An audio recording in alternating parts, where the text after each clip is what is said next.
How's it going, guys? This is Mike. What I got for you this time is 30 survival uses.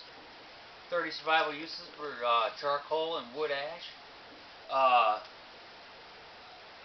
30 is a bit much to remember, so I don't forget anything. So I did write them all down with some notes, and so I might be referring. I will be referring to those as I go through them. So I'll be looking down occasionally. Uh, But I'd also like to say, if I don't specify charcoal, I'm talking about wood ash as a use. Uh, I will also say that uh, hardwood is the best for most things. Hardwood ashes. Uh, some things they tell you to use hardwood ashes, like making lye soap. Uh, you can use whatever ashes you want, but you won't have the same amount of nutrients. Also, you get 3 times as much ash from hardwood as you do softwood. So, as efficiency thing, you're better off with the hardwood. Uh, and also, you get 5 times as many nutrients in that ash if it is hardwood. Uh, So I'll start with I do have 3 sections of that these 30 pertain to. The first one is going to be hygiene and sanitation. Uh, Toothpaste and gargle. Uh, uh, the wood ash is slightly abrasive, so it takes off plaque well, but it's also antiseptic and it's anti-infective. So it does have some good properties there.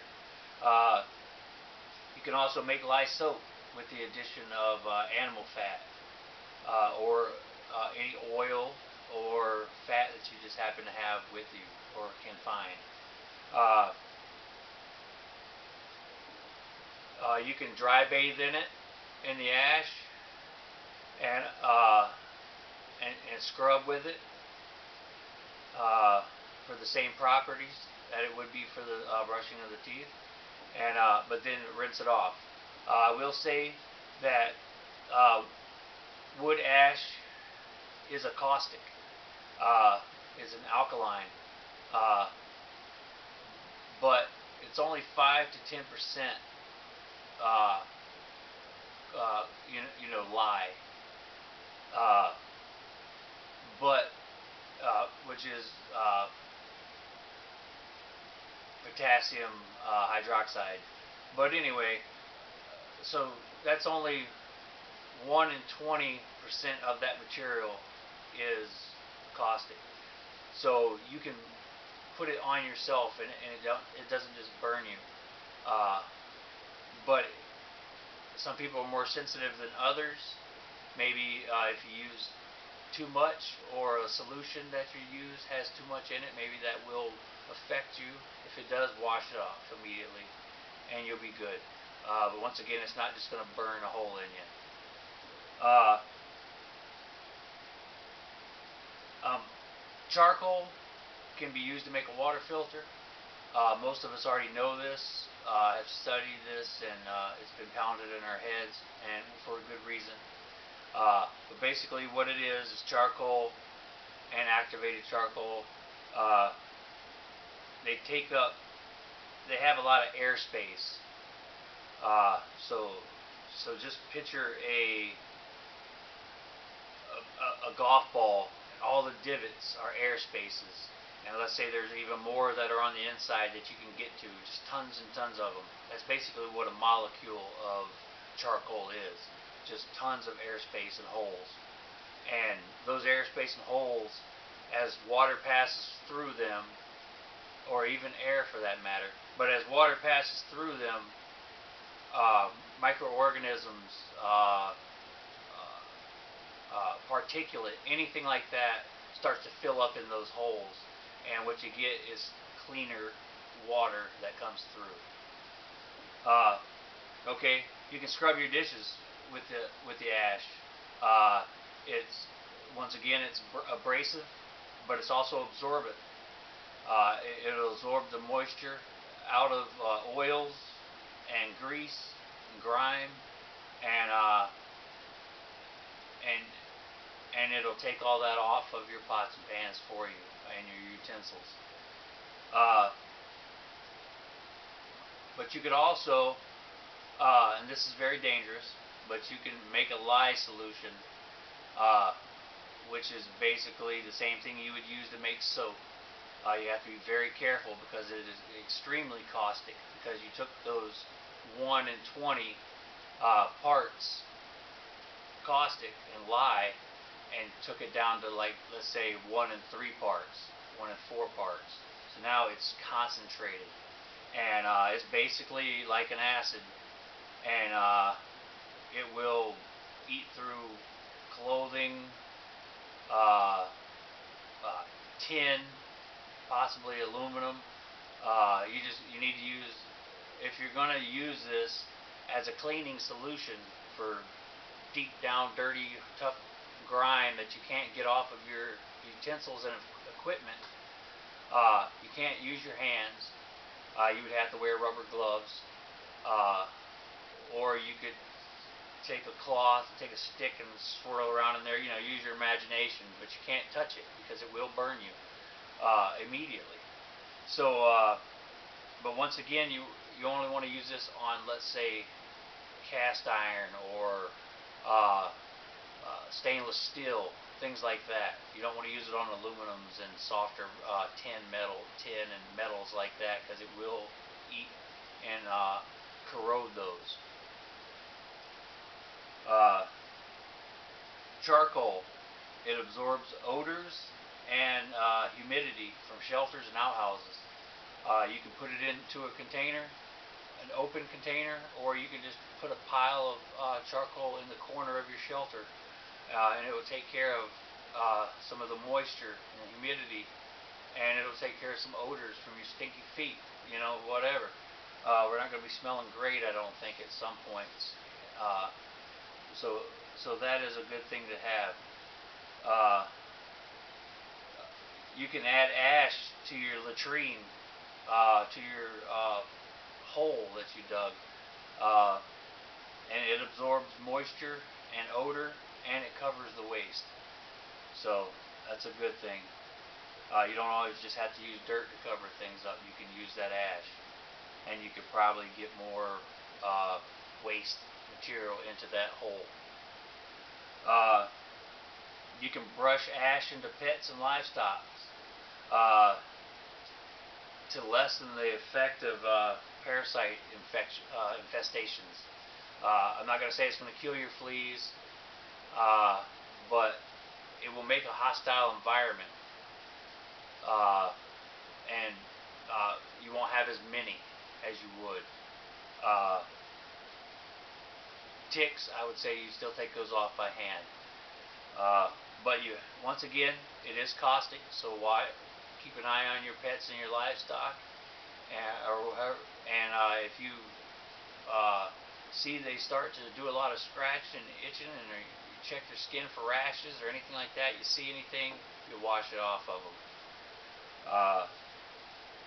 It also neutralizes skunk smells in pets, humans, and clothing. Absorbs odor. That's what it does, man. And skunk. Nobody likes to smell a skunk unless you're using it as a hunting or trapping scent. You can coat your scalp and hair to alleviate lice infestations. By making it in a hostile environment. Once again, I could not find anything that said specifically that the ash would kill lice, but I know that it will make a hostile environment. But if it does kill the lice, the live lice, not many things kill the eggs. So you would have to reapply the ash once every 7 days, or so, right in there, because for 3 weeks, because basically the live ones would die. They can't breed and lay eggs for 10 days after they're born. So you have to kill the second set and then the third set, and then there would be no more generations left on your head. So that it would help. And once again, you would know if your scalp is having a reaction to the ash. Just wash it off if it does. And also it absorbs oils, so if you have oily hair, it's getting oily, you don't have the lye soap, stuff like that, you can use the ash to wash your hair basically. Survival garden. Some of us, me included, some of us have seed that we plan on keeping in our bug out bag or in our carry with us bag, whatever, that we're gonna just in case we're not just talking 72 hours here, we're talking extended bug out, extended survival, where you might have to start growing food. So that's what this is for. Uses for wood ash and charcoal. So survival garden, you can enrich compost and soil with ash. It adds potassium and it also raises the pH, both of which are good in most cases. Some say not to add the ash to the compost, that some chemical reaction allows it to leach out the nitrogen out of the compost. Obviously you don't want that. But I've only seen one reference to that, and I don't know, just because the guy said it, if that's fact. So basically, if you're worried about that, what you do is you add your ash as you are fertilizing your plant. Then it will not leach your compost. Another good use is to take about a quarter of a cup of ash, add it to the bottom of the hole that you're going to plant your seedling or seed in, and then you add your compost, add your seedling or plant, and that way once the roots get there, it will get the potassium that it needs. Also it has some phosphorus, which is another of the main ingredients of fertilizers. What else?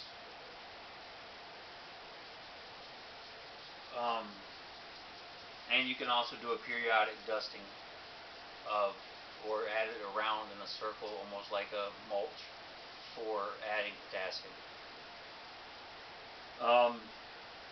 You shouldn't add it to potatoes, ash to potatoes, because it can help the development of the potato scab. So the one plant you don't want to deal with is potatoes. So just remember that one little caveat. It keeps slugs and snails and small insects away by adding a thin layer around your garden. They can't cross it. It absorbs the moisture out of their bodies and they just can't deal with it.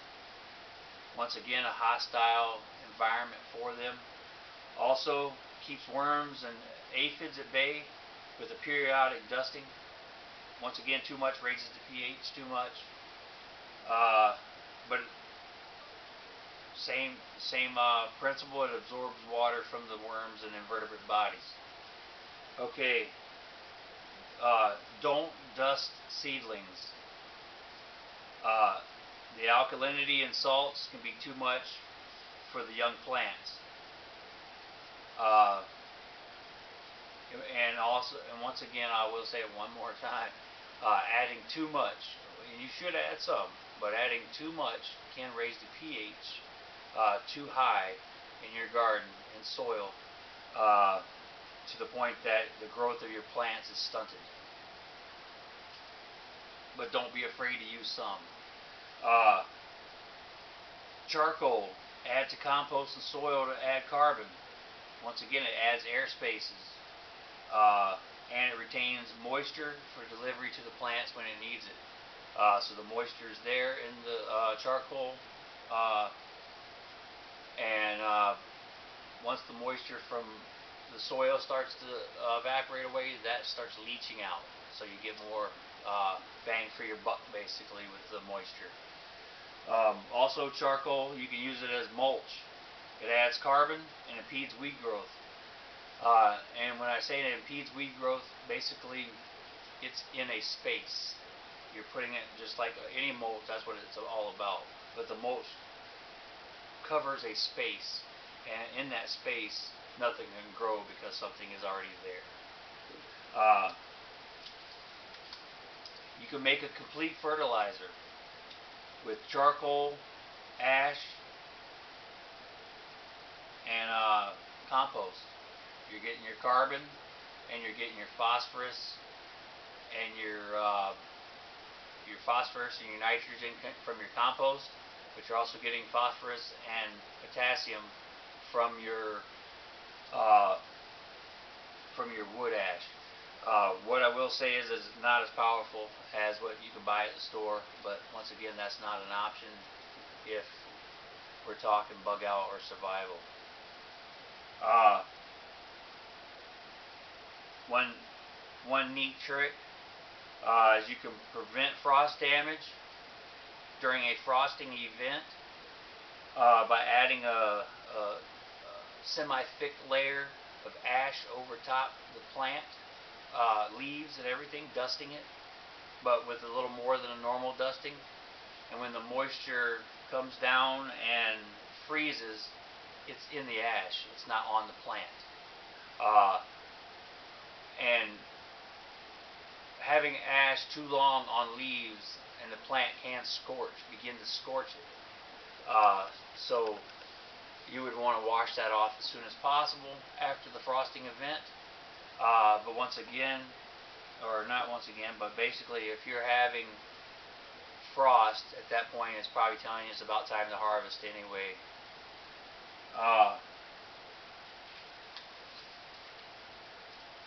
Another use in a garden situation is to protect and preserve seeds. You can add a layer of charcoal and ash to the top of your pile of seeds that you have in a container, let's say. That's going to absorb moisture and keep insects out of your seeds. I would obviously place a lid on top of that container, but that's added protection. It's like adding rice to salt.